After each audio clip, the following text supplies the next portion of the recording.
Thanks, guys. Welcome to Diamonds in the Rough. I'm Devin Taggart, and here today we're talking about some gem movies on Netflix that you don't really take a chance to look at. So today what we're going to do is look at documentaries first. I know some people, they're kind of iffy about documentaries, but there's a couple out there that are really, really good to watch. So first one is Where the Trail Ends. Now, this movie is about a bunch of world-class bikers.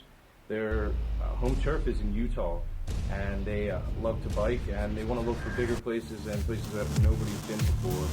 And these guys travel the world for 2 years, getting footage and trying to find the best places to bike.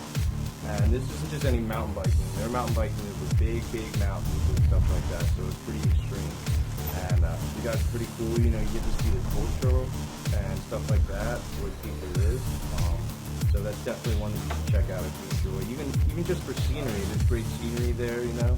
So that's a pretty good one to check out. Now, another one, if you're kind of into war movies and stuff like that, there's a documentary called Restrepo, and there's a follow-up documentary called Korengal. Now, these are both about the U.S. military being deployed to one of the most dangerous places on Earth, which is the Korengal Valley.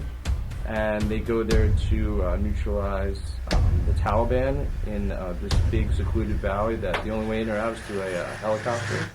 And these guys are straight out of boot camp, some of them, and they just kind of go into shock when they get there. And it just tells the story about how they built an outpost in one of the most dangerous places and eventually came to call it home.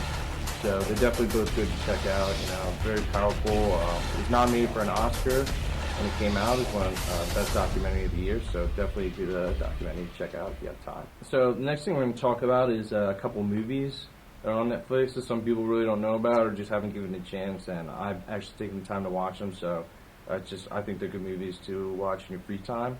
The first one is Knights of Badassdom. Now it has Peter Dinklage, Ryan Quanten, and Steve Zahn, and they're a bunch of friends that like to live action roleplay or LARP, and one of them is a wizard in the game, and he decides to get a book to do this fake sorcery type thing. And what he doesn't know is it's actually a book from the medieval ages that was used to conjure demons. And in the process of this fake sorcery session, he actually conjures a demon, and it terrorizes him during their LARPing game. So it's pretty funny. Obviously, Peter Dinklage is in it, so it's a little funny. So definitely worth watching. The next movie that you should check out is called Dredd. It's based on the comic book character Judge Dredd, and kind of a revamp of Judge Dredd from when Sylvester Stallone played the part. In Dredd, Carl Urban plays the main character of Dredd, or what they call Judge Dredd. And also Olivia Thirlby plays the kind of recruit that he takes around the city for the day.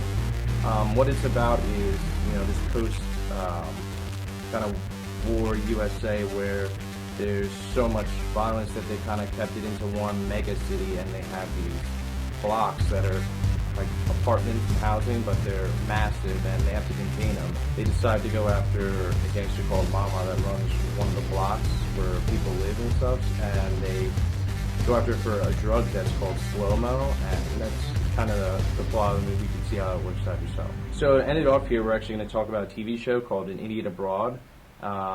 It's kind of an extension of the Ricky Gervais show. It stars Carl Pilkington, and Ricky Gervais and Steve Merchant kind of do what they do in the Ricky Gervais show. They kind of sit back and kind of observe what Carl does, and what they do is send him to different destinations across the world. Like the first season is about the 7 wonders of the world, and they send him there because he's not very open-minded about things, and they want to open him up to the world, make him more cultural and stuff like that.